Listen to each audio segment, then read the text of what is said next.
Hi there everyone.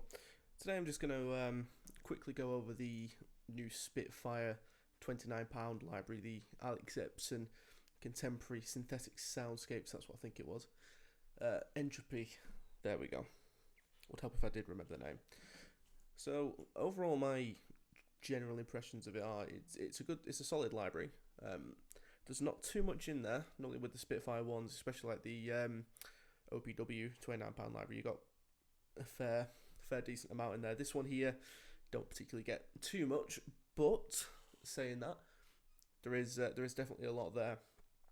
There's definitely a lot there that you can go ahead and use in compositions. So we'll just start off by running through just a couple of the sounds. You can see I've got all mine here in this one folder in my template. I don't know if it's going to stay in the template or not, but it definitely does have its uses. So we'll start off here with the modular long sound, which sounds a little something like this. So I've had it record enabled, wouldn't it? There we go.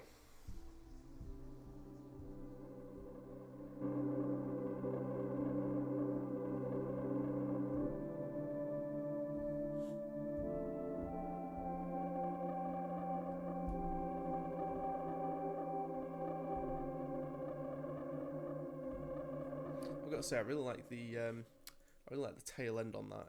It's got quite a nice sound to it. Let me just, because I have used these in recordings prior, let me just get all these centered and all the volumes up so you can actually hear them. As you can tell, I haven't come into this very well prepared, but we'll soon remedy that. And there we go. Okay, yeah. So as you can hear, it's got quite a nice soft sound to it. It's that tail that I really like. I'm not really too sure how to describe it, but it's definitely got its uses for more contemporary stuff. Yeah, and you can still pitch these up with the mod wheel as well. So the mod wheel here still kind of controls dynamics. Doesn't do too much in the way of dynamics, but still. You know, you can absolutely start off with a chord and maybe just let it run through a bit.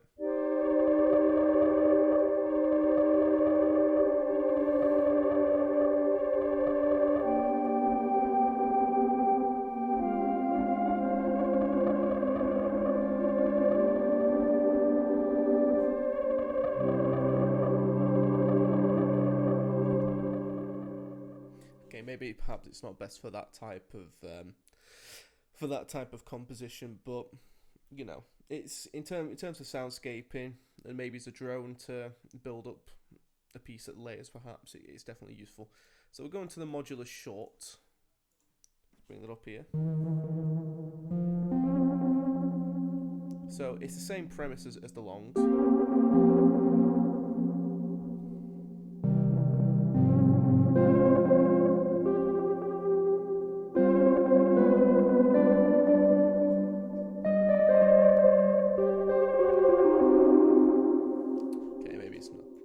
Perhaps not very well suited to a blues scale, but if we move on to the looping bass drum, I believe I'm currently using this in one of my solo compositions. And if I just manage to, again, you can tell I'm completely underprepared for this. Here we go.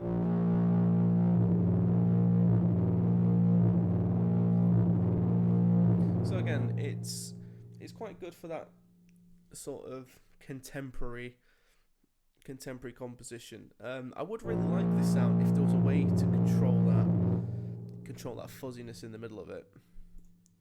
So again, here the big wheel in the middle that's kind of become synonymous with Spitfire. You can change the reverb, the release, the chorus. Shame I can't have portamento on here. That would make for a very strange bass sound.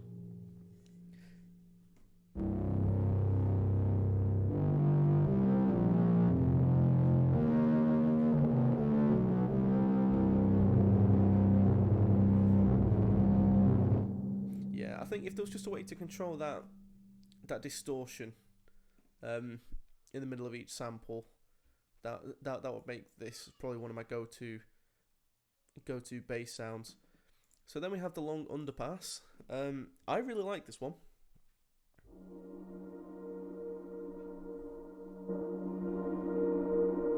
It's got that quite breathy sound to it. I've definitely used this one before.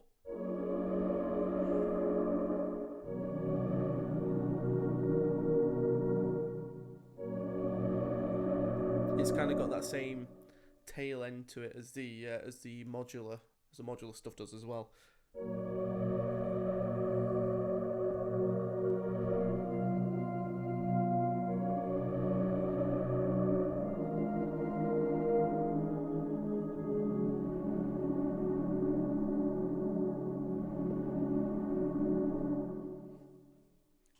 Yeah, you could definitely use this sample as both not the sample. This patch is kind of both atmospheric.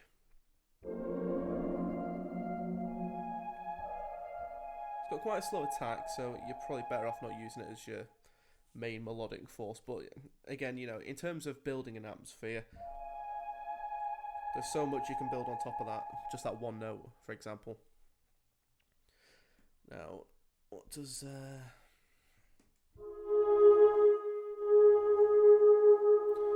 I'm not exactly too sure. I'm not too sure what that's controlling. I'm sure somebody will let me know. But to me, that's kind of controlling the intensity of the bits that are kind of warped in a way, as well as controlling a little bit of volume. But yeah, long underpass, absolutely. It's definitely a credible patch. So the Drippy steel drum, I don't think I've used this one too much. Yeah, and that's probably why. It's quite a radical patch. You know, I wouldn't particularly get much use out of that. The sub bass. Let's just get back onto here.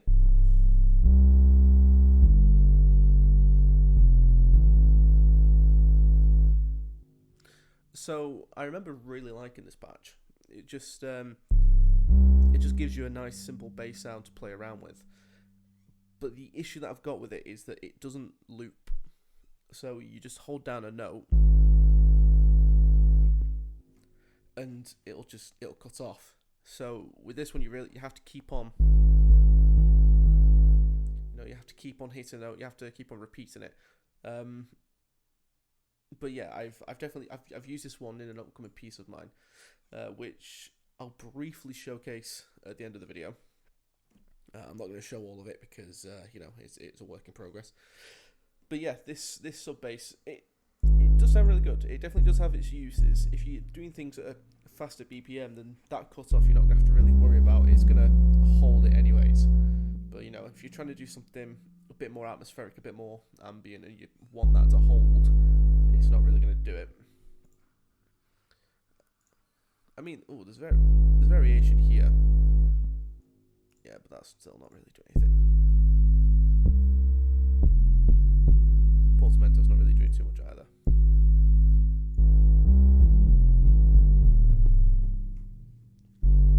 Do this as well.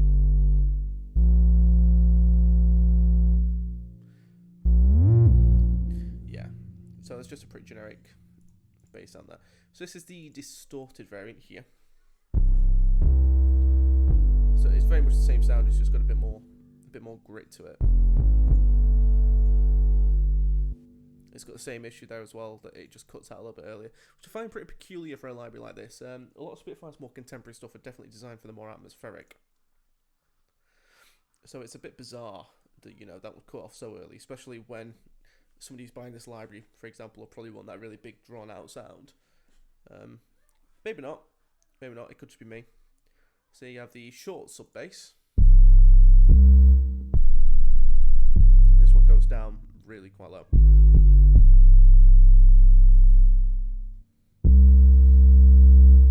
It's quite weird. It's kind of got the same cut-off time as the other ones, but I guess it's just a little bit softer. So here you have your modular clean drones.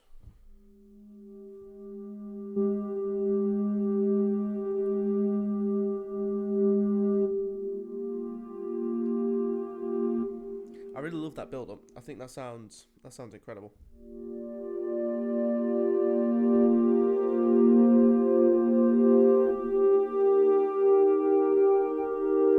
It just cuts off quite quickly, so the release is very short, but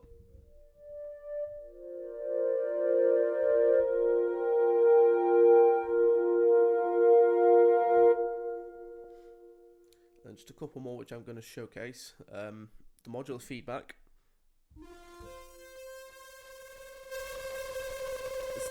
You know, that's it's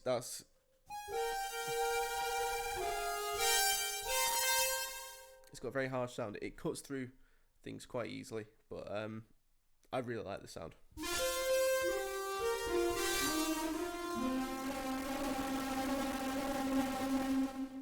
No, you could definitely build up some tense atmospherics with that. And then one of the last ones here, actually no, I'll have a look at the layered textures as well. The Modular Brassy Feedback, it's similar to the other one, except I think this one's a lot more forgiving on the ears. This one's got more practicality for me personally.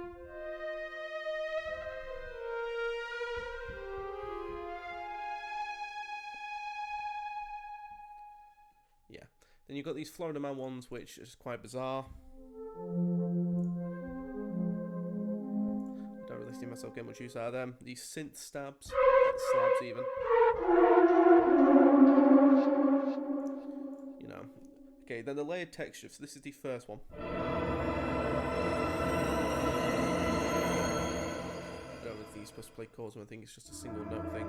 Again, I've not really used these ones too much.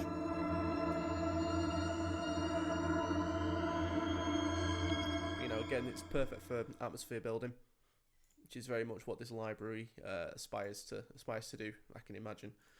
The second layer textures, starting off on that same note.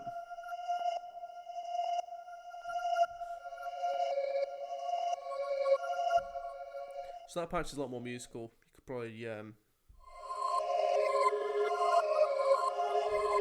a chance you could probably build your chords out of that one, but you know.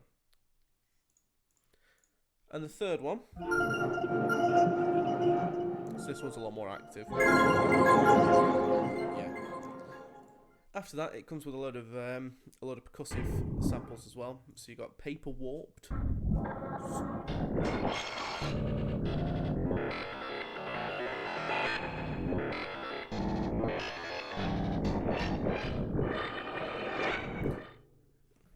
Which is definitely warped. The Paper Snares. I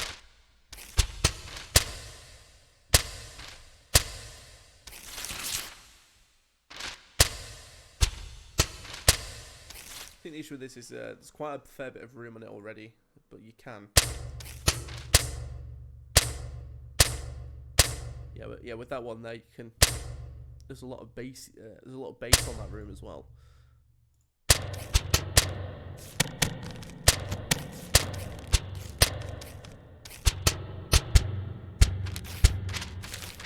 Oh, there's also samples on the black keys as well, which is not something you particularly see on these sorts of libraries, which is always nice. It's always nice.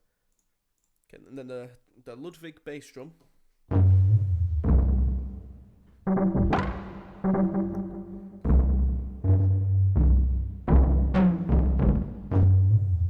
Probably not what you would expect. Give the name of it. I was expecting some kind of grand concert hall bass drum when I first had that, so it's a bit of a surprise. This one here, FFS. These no, they're not. Let's bring that back down to 60.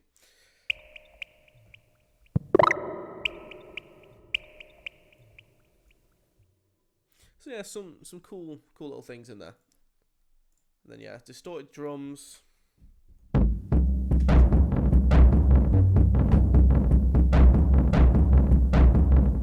Definitely find some use in them.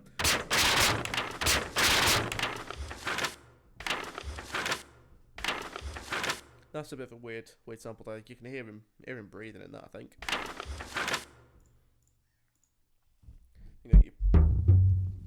process drums. That's a bit of a weird one. I can't see this one. Oh, process bass drums tuned.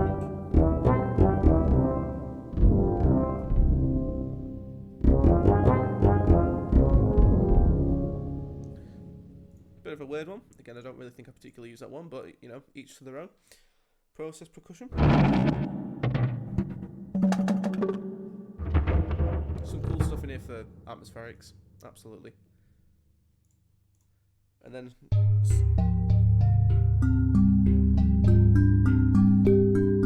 this metallic percussion one's pitched, so there's quite a fair bit you can.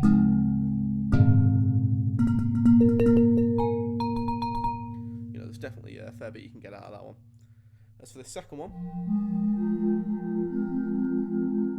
it's also pitched. It's got a lot more room to it though. It seems to have had the attack taken out. So it's kind of a lot more pad-like. It's a lot more, you know, it's very chimey. So overall, do I think it's worth paying £29, £30 for this? Yeah. It's definitely a good library. It's solid. It's got a load of good sounds for it. You know, if you're an artist like me, you wake up one day, you're completely stuck for whatever to write. You know, you've got immense writer's block. You could just load up this library, find a couple of sounds. You know, there's lots going on. So.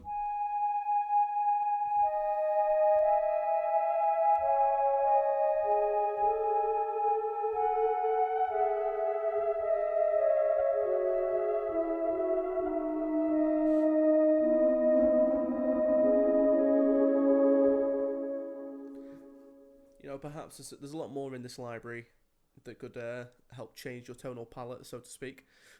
It definitely has mine. There's a lot of stuff here which I have used and I will continue to use. I don't particularly think maybe it's worth me having a full folder of each of the individual patches because it's pretty hit and miss. There's some things on here which are just excellent, and I think there's some stuff on there which is just strange for the sake of being strange. I don't see much practical usage out of them, but overall, 100% it's a solid library. If you're a student, Spitfire do a 30% educational discount. So I think because I am a student, I paid £20.30, which made this even more worth it. But you know, if you don't have the luxury of being a student, is this worth £30? Yeah, absolutely. I would absolutely buy this. I don't particularly think it's maybe as good as the other £29 libraries that Spitfire do. So you know the OPW ones, the Acoustic Shadows, and I think it's the Olive Lens. I think they're kind of the main three ones. I mean, you have the originals as well: the felt piano, epic strings, the brass, and the cinematic percussion. I think. I can't speak too much on them. I do have the cinematic percussion. I do use that quite a fair bit, but that's digressing away from the point. So yeah, Alex Epton, worth your time? Yeah. The library, I mean, not the artist. I'm sure if the artist gave you a phone call, it would absolutely be worth your time. But the £29 library from Spitfire, worth your time? Yeah, worth your money? I'd say so. If you're more of a contemporary artist like me, you like to experiment with different textures, different sounds, you prefer to make big, long ambient pieces, then yeah, this is absolutely something that could benefit you, and it would be a credit to your library.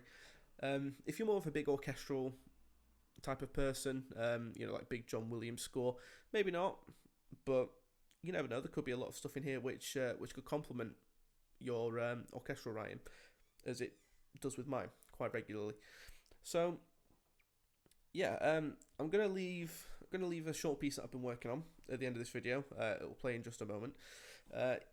This isn't a naked version of Alex Epton. This has been blended in with quite a lot of stuff from the Olafur Arnalds libraries, as well as the BBC SO Professional. But there's you know, you can definitely hear quite a fair bit of sounds from this. The main bass sounds are from the sub bass, distorted bass, and the short sub bass, all layered together. And I've used a lot of the modular stuff as well as the feedback in this as well. So enjoy.